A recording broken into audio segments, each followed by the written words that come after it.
los que me conocéis ya sabéis que me entusiasma la historia, me entusiasma la novela popular y me entusiasma la ciencia ficción. Si mezclamos todo ello en una coctelera, somos un pequeño estudioso de la ciencia ficción y de la novela popular. Y por eso, desde aquí puedo decir que mucho de la gente inicia las novelas, la novela ciencia ficción popular, Mayosguí, otros en el Coronel Ignotus, otros en la saga de Sarnat, pero yo lo que sí puedo decir de estas líneas, y desde aquí es que en verdad la ciencia ficción se hizo popular en España gracias a una radionovela. Yo personalmente yo no he oído la serie, desapareció cuando yo había recién nacido yo, pero he tenido la oportunidad de oír 2 o 3 capítulos y puedo hablar de ella. Pero, y aunque las novelas populares se iniciaron en verdad con Diego Valor, fue, como he comentado, el boom total, y vino de las ondas ancianas. Pero la historia no empezó en el año 53 como se dice. La historia empezó mucho antes. Empezó en Inglaterra en 1949, cuando Frank Jackson, que vivía en un pueblito cerca de Manchester, el reverendo Marcus Morris le dijo que a ver si podía dibujar un personaje de ciencia ficción que sería cristiano. Entonces, por las palabras se les pidió, cristiano. Y ese, ni corto ni perezoso, dijo, sí lo puedo hacer. Y empezó a crear un personaje que era el capitán Doug Dare de la patrulla intergaláctica. Menudo titulito. Cuando presentó el primer, vamos a decir, borrador de esos cómics, la editorial, que era también muy cristiana, dijo, nos parece demasiado, ¿y por qué no le quitas el lanzacuellos? Y le quitó el lanzacuellos, entonces quedó en el capitán Doug Dare. Y la primera aparición de ese personaje fue el 14 de abril de 1950, en una revista nueva que se llama The Engel. Desde esa época hasta el 27 de abril de 69 se publicaron 991 aventuras de ese personaje. El editor cuenta que el primer número de estas aventuras solo se vendieron 900.000 copias. Muchos quisieran vender, aunque sean 900 copias. Pero bueno, en un principio Hudson fue el que iba a desarrollar todo el proyecto. Pero como era un super perfeccionista, contaré el caso de que una vez iba en el tren a entregar los originales, iba terminando de hacer los dibujos de la aventura, no pudo continuar con ellos y empezaron a meter gente.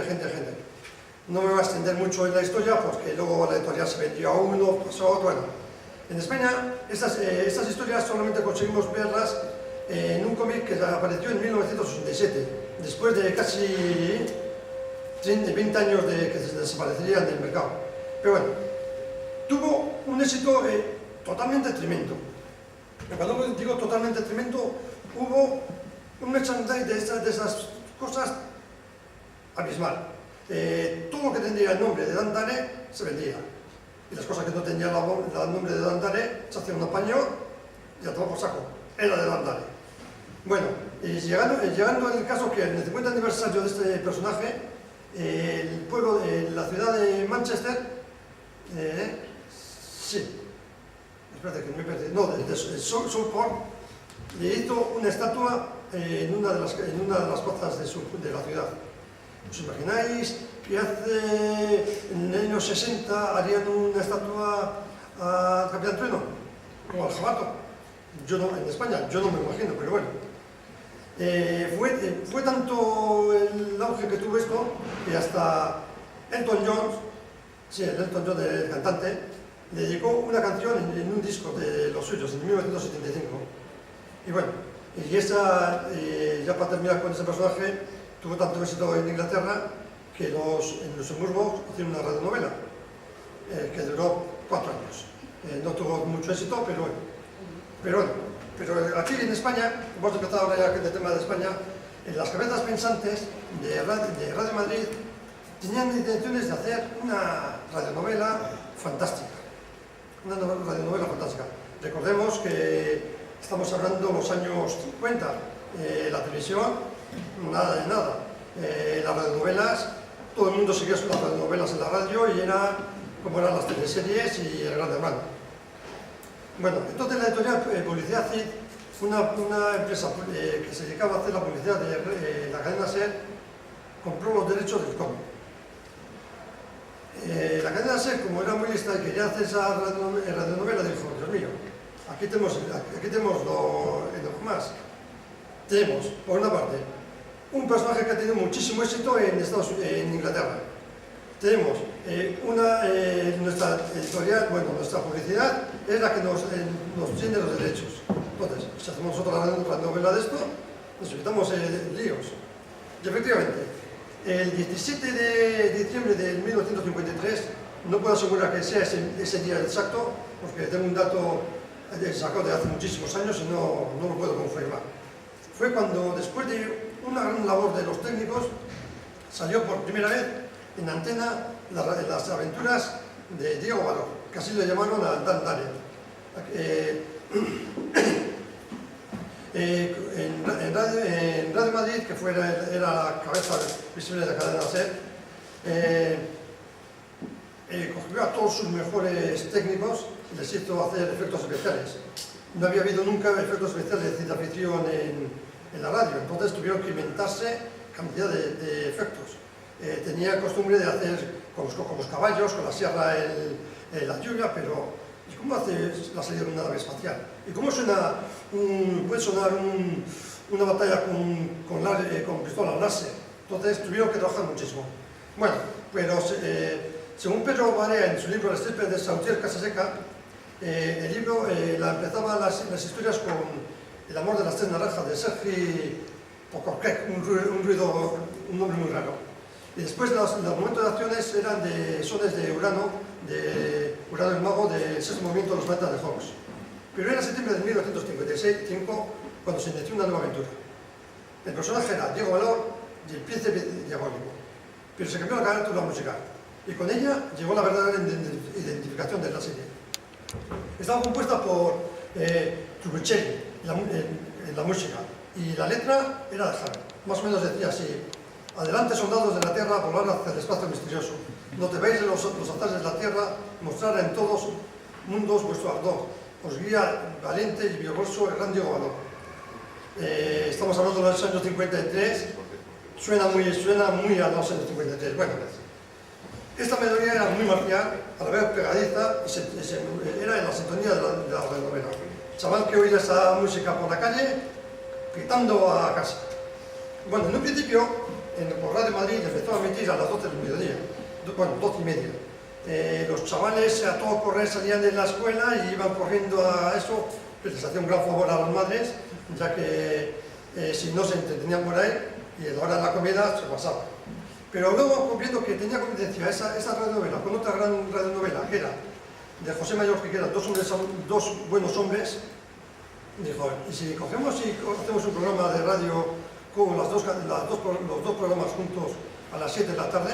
Recién salieron los chiquillos de la escuela, vienen a casa a hacer los deberes y a oír la radionovela. Si no, los padres les castigan y no oyen la radionovela, entonces les hacen los deberes. Estaba todo compaginado. Bueno, de esta forma también desaparecía la competencia entre las dos novelas. Bueno, transcurridos varios meses, los elementos ingleses pasaron a otra historia y vinieron los españoles, los argumentos españoles, con una ideología predominante nacional, el catolicismo de aquellos entonces, y las historias las empezó a escribir Enrique Jarnés Barnés. Enrique Jarnés Barnés la firmaba siempre como Jarnés, y era un autor de novelas populares, militar de profesión, que llegó a general y fue jefe de servicio de publicaciones del Estado Mayor. Su especialidad era la novela rosa, editada por la editorial Antid, y era una colección que se titulaba Chicas hechas a volar.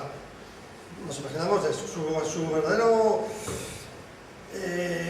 vamos a decir, su verdadera forma de escribir eran narraciones con mucha acción y poco diálogo. Para entrar en la radionovela, ¿qué pasó? Tuvo que quitar totalmente eso y cambiar a mucho diálogo, mucha acción y poca narración. Los valores de esta historia era la de una España imperial.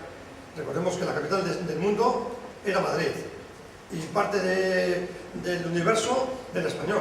con banderita española, con el águila de las flechas, por entonces. Bueno, pero había, por entonces había una conveniencia. Tenía otro personaje muy popular por aquellos entonces, que era Roldán el Central, más conocido por nosotros como Flash Gordon. Pero aunque los argumentos principales eran muy parecidos, había bastantes diferencias. Por una parte, Flash Gordon era un personaje totalmente independiente, no tenía que rendir culto órdenes a nadie, ni le tenía que dar permiso, mientras este era un comandante. Por encima del comandante estaban los generales y le tenía que dar notificación de lo que hacía al comandante, que era el general. Bien. También había muchas diferencias con el Dandare original. Mientras que el jefe supremo de Dandare era Sir Hulbert, el de Diego Valor era el general Miranda. El científico Cricket desapareció y se convirtió en la profesora Beatriz Fontana, una científica, en los años 50, una mujer científica muy difícil, bueno, y que luego sería la fiel novia del protagonista. Novia sin derecho a voto. Entonces no existía eso. Bueno, en la serie final había un protagonista que era Diblix, que tenía unos montones de toques humorísticos. Aquí ese personaje se lo cepillaron y apareció el capitán Portobles, que era un personaje muy serio, que casi era el que, vamos a decir, la cabeza pensante de la historia. Pero tenía que meter humor, porque un programa de niños sin humor no existe. Entonces metieron dos personajes, dos tenientes. Y bueno, por supuesto había un malo, malísimo. Aquí era el emperador de Venus. Muy parecido al famoso Ming de Flash Gordon, pero aquí era el Gran Mekón de los Vingajes, más conocido como Gran Mekón. Fue una palabra muy conocida entre la gente cuando decían que a la gente eran chavales malos, eran los Mekons. Bueno, los autores de las voces eran los personajes más populares las voces más populares de la cadena SER. Entre ellos estaba Pedro Pablo Ayuso, que dejó esta radionovela para convertirse en Perico, en la serie Matilde Perico Periquín, la cadena SER, que duró 15 años. Beatriz Fontana era interpretada por Juana Guinzo, que dejó para ser protagonista de Ana Rosa, otra gran novela. El malo malísimo era Javier Darnís. Bueno, la historia era muy sencilla. Valor llega con sus amigos a Venus, donde habitan tres razas diferentes. Los brutales Vingajes, que con su malísimo emperador, malísimo, el Gran Mekón. Luego estaban los Artiles, unos seres muy poco belicosos y muy inteligentes. Y la última, los Atlantes, humanos descendientes de los Atlantes humanos, descendientes de los Atlantes humanos que llegaron a Venus huyendo de la catástrofe de la Atlántida. Bueno, Valor se pone a favor de los más débiles y tras muchísimas batallas, esa historia termina con una gran batalla en la Luna, ganando los humanos, con ellos los Atlantes. Bueno, poco después, ya cuando ya estaba a punto de terminar la televisión, empezaron a emitir capítulos sueltos, autoconclusivos de 15 minutos, pero esos pasaron sin pena ni gloria, eran aventurías sin más. Pero aprovechando el éxito de la radionovela, la editorial CID, no confundimos la editorial CID con Publicidad CID, que por aquel entonces se dedicaba a hacer novelas populares, ya en el año 1950 entró en el mundo del cómic, con la aparición de la novela Chicos. Con la novela Chicos, que era unos cómics que se publicaron en el año 1989 y que su almanaque esta colección la regía una señora tal Consuelo Gil, que era la más entendida de los cómics de por aquel entonces. TVOs para nosotros. Bueno, esa señora, con los años de la penuria después de la Guerra Civil, dijo: ¿yo qué hago con los recortes de todos mis TVOs de Chicos? Pues dijo: pues, ¿qué voy a hacer? Pues ni más ni menos voy a hacer dos colecciones. Hizo Chicas y Chiquitito. Dos colecciones de TVOs apaisados, que eran también muy malos, pero aprovechando los recortes, decía: saco tres colecciones a la venta con el valor de una. Bueno, pues a lo que iba. La editorial Cid creó la novela Chicos.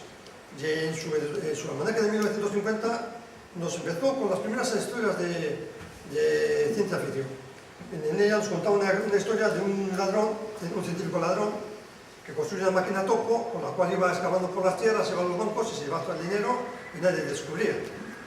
Con dibujos de Frixas y el guión de Tony Lay, que era el seudónimo de Antonio de la Iglesia, autor de novelas populares y de novelas de ciencia ficción, como son las aventuras, bueno, los enigmas del inspector Vega, esas por la editorial Calleja de 2003.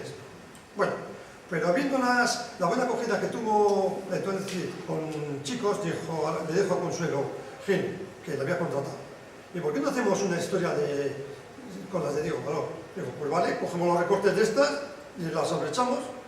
Es un dinero perdido, lo único que vamos a tener que pagar son a los autores de los cómics, bueno, a los dibujantes y al guionista. Y el papel totalmente gratis. Y a la hora de imprimir también totalmente gratis. Y bueno, y así, como suplemento a una revista de Chicos, salió el número 1.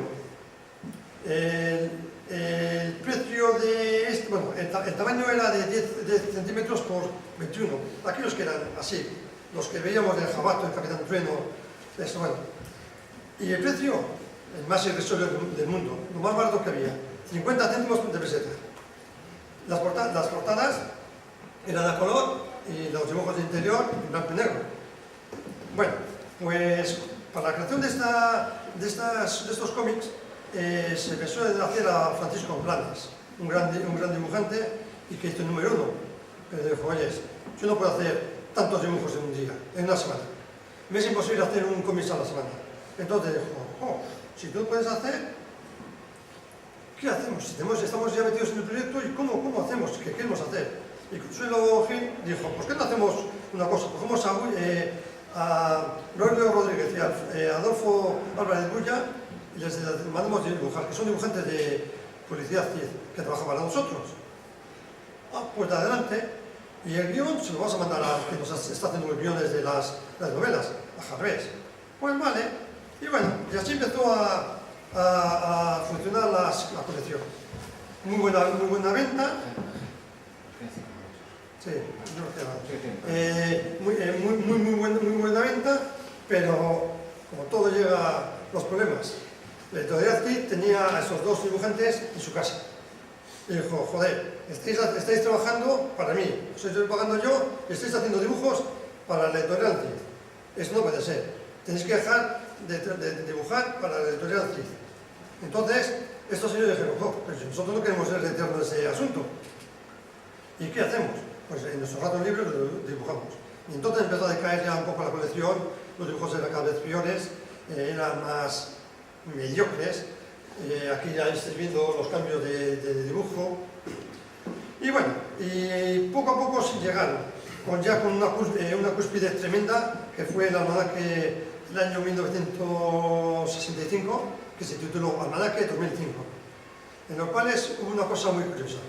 Los personajes principales eran los dibujantes y el autor. Era Jarvés, Bulla y Bayo. Bueno, como veo que me estoy adelantando, me estoy alargando mucho, voy a empezar a cortar. Dentro de las viñetas, ya a partir de ese número, empezaron a hacer una cosa muy rara. De repente, estaba el protagonista en una acción y aparecía un letrero de chocolates Svitla, de Matías López, cobrando por publicidad. Era la publicidad subliminal.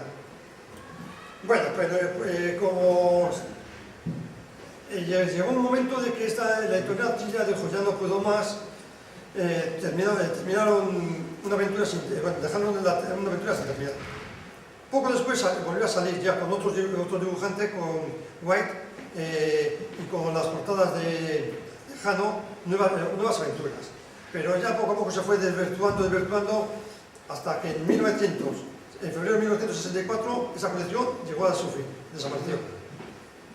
Hemos hablado de que este señor Dan Dare había publicado 90.000 ejemplares de su primer número. Pues bueno, pues diremos que las aventuras de Diego Valor en España tuvieron muy buena aceptación. No sé si decir como él o peor. La primera edición fue 65.000 ejemplares, mientras que la segunda fueron de 30.000 ejemplares. llegando a un número especial, siendo 125.000 ejemplares vendidos, del mismo número vendidos. Es decir, ¿no mataríais los que sois aquí escritores por vender un poquito menos? Bueno, también hubo varias novelas, varias aventuras que fueron plagios de ellas, como fueron Riesgo Calor, o también Yago Veloz, que se publicó en la legendaria Latina. Pero aquí no se quedó solo la historia, Diego Valor había salido en la radio y en el cómic. Y si ha tenido tanto éxito en la radio y ha tenido tanto éxito en el cómic, ¿qué tal si hacemos una obra de teatro? Pues lo hacemos. Y en 1956, la Sala Reina Victoria de Madrid representó la primera temporada de Diego Valor, piloto del espacio. Lleno total, todos los días del año que estuvo actuando. Las voces eran los mismos personajes de la novela. Eduardo La Cueva, María Montero, Martí, Mario Moreno. Bueno, al año siguiente se volvió a hacer lo mismo. Y fue Diego Valor y el Príncipe Diabólico. Vuelta a lo mismo. Lleno total. Los chavales como locos. Luego os pondré para que veáis cómo era un poco la presentación. Pero radio, televisión, cómic, teatro, ¿y por qué no televisión? Vamos a la televisión. Y en 1954, el 58, la televisión todavía estaba en pañales. En Bilbao no se veía.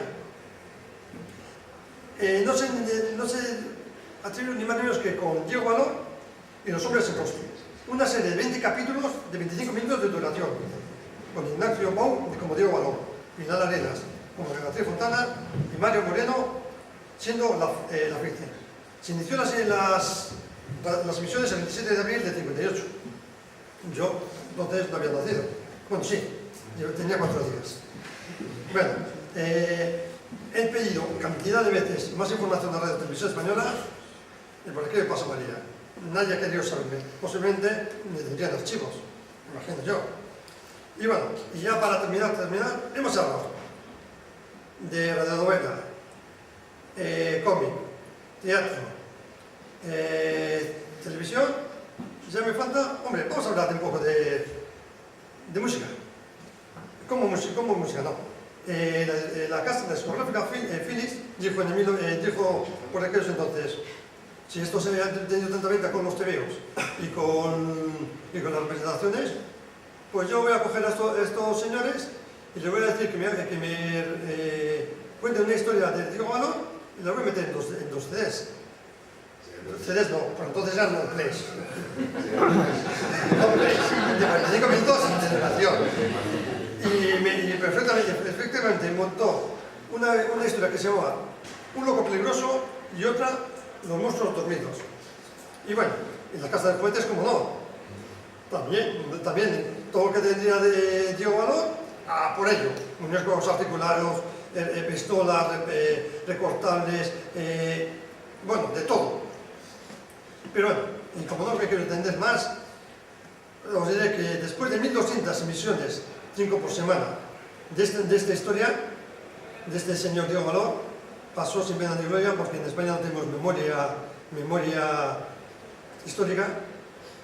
Muchos de vosotros ni siquiera sabríais que existió ese señor Diego Valor. Y este fue el que en verdad hizo el auge para que tendríamos todo el mundo lo que hoy en día es la ciencia ficción. Por aquellos entonces se llamaba Aventura Especial. Y nada más. Os voy a poner unas fotografías, si sé cómo se hace esto, para que veáis unas cosas del teatro que he traído y demás, que veáis cómo estaban representados. Estas caras. Después,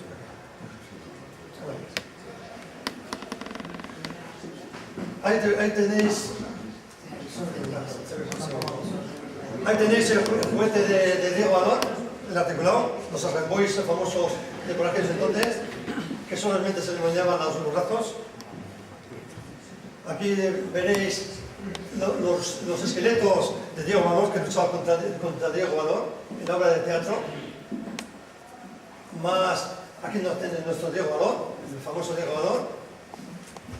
Aquí tiene la carátula de, bueno, la parte trasera de Una aventura de Diego Honor, de Altaré, y pues lleva yo como firmaban últimamente, y aquí en la portada de Diego Alba, la obra de teatro. Bueno, la obra de teatro, el hombre. También os diré que en el año 54 le dieron el premio Ondas, que es una cosa que hoy en día no le damos importancia, pero por aquel entonces era el no más, los huellas de correcto. Aquí tenéis la estatua de Andaré, y nada más.